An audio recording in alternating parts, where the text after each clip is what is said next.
Ready start. ग्रामीण विकास मंत्रालय के आंतरिक ऑडिट के चलते मनरेगा में भ्रष्टाचार के जैसे मामले सामने आए वे चौंकाने वाले हैं।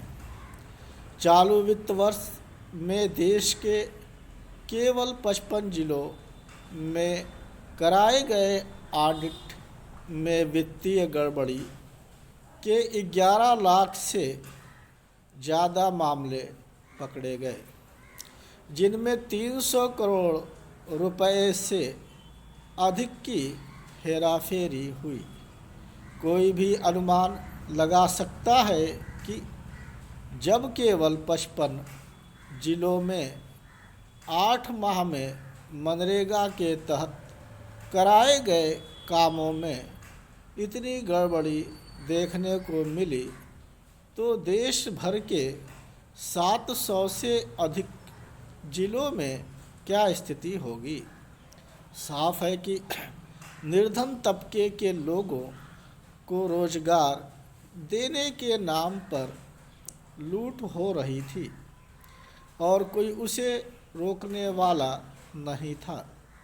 जिस तरह यह सामने आया कि जन कल्याण के नाम पर हो रहे भ्रष्टाचार में ठेकेदार, अधिकारी से लेकर बैंक मैनेजर तक शामिल थे, उससे यही स्पष्ट होता है कि सरकारी धन के बंदरबाट का एक तंत्र विकसित हो गया था। हालांकि रह कर ऐसे सवाल उठते थे कि आखिर मनरेगा के तहत बुनियादी विकास के कितने ठोस काम हो रहे हैं, लेकिन उन पर कभी ध्यान नहीं दिया गया। इसी तरह इस सवाल का भी जिक्र नहीं दिया गया कि रोजगार के नाम पर कब तक गड्ढे खोदे और भरे जाते रहेंगे। ऐसे सवालों के जवाब मांगने वालों को प्रायः यह सुनने को मिलता था कि उन्हें गरीबी के उत्थान की योजना रास नहीं आ रही है। कई बार तो मनरेगा में किसी तरह के बदलाव के सुझाव को इसलिए अनदेखा कर दिया जाता था कि इस योजना में महात्मा गांधी का नाम जुड़ा था। अभी हाल में जब मोदी सरकार ने इस योजना के नाम के साथ उसके रूप स्वरूप में भी बदलाव किया, तो विरोध में यह भी कहा गया कि इस सरकार को गांधी जी के नाम से बैर है। स्वाभाविक रूप से कांग्रेस एवं अन्य विपक्षी दलों ने सबसे अधिक विरोध किया, लेकिन उनके पास भ्रष्टाचार संबंधी सवालों का कोई जवाब नहीं था।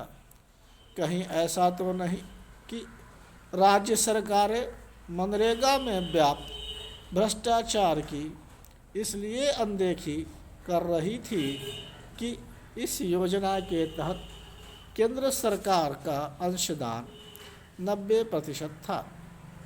सच जो भी हो, इसकी अनदेखी न की जाए कि आमतौर पर राज्य सरकारें उन योजनाओं के क्रियान्वयन में गंभीरता नहीं दिखाती। जिनका पैसा केंद्र से मिलता है, ऐसी योजनाएं भ्रष्टाचार का भी शिकार अधिक होती हैं। अपने देश में विभिन्न सरकारी योजनाओं के तहत कागज़ों पर काम दिखाकर उसका पैसा हड़प लेना एक पुरानी बीमारी है। यह दुर्भाग्यपूर्ण है कि इस बीमारी से छुटकारा नहीं मिल पा रहा है। यह ठीक है कि मनरेगा के नए स्वरूप वीबीजी रामजी के तहत केंद्र सरकार ने भुगतान में पारदर्शिता के साथ ठोस बुनियादी कामों पर जोर दिया है, लेकिन उसके साथ राज्यों को भी सुनिश्चित करना होगा कि वास्तव में ऐसा ही हो।